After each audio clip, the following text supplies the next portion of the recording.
এবারের ঈদের ছুটিতে ভাবছিলাম আর কোথাও বের হব না, কিন্তু ভ্রমণ প্রিয়াসী বলে একটা কথা আছে না, আমার অবস্থা এখন সেরকমই কিছুটা। যতই মুখে বলি কোথাও যাব না, তো মন কি আর সেই কথা শোনে?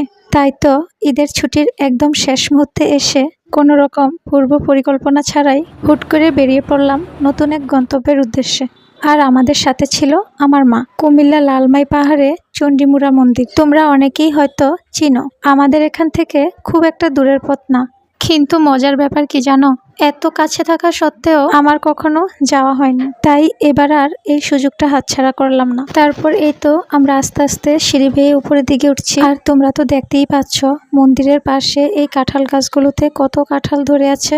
আমরা একদম উপরে উঠে আসলাম, আর এই তো আমাদের সাথে তোমরাও মন্দিরটা দর্শন করে নাও। সত্যি মন্দিরটা এত সুন্দর, দেখে মন প্রাণ একদম জুড়িয়ে গেল। মন্দিরে গিয়ে দেখলাম বেশ অনেক ভক্তবৃন্দই ছিল।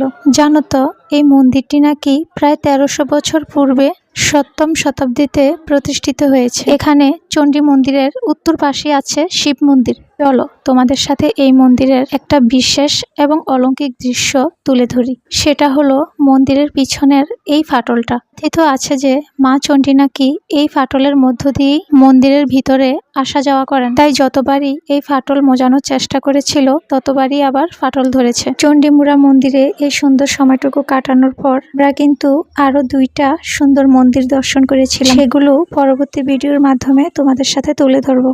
আজ এ পর্যন্তই, সবাই ভালো থেকো।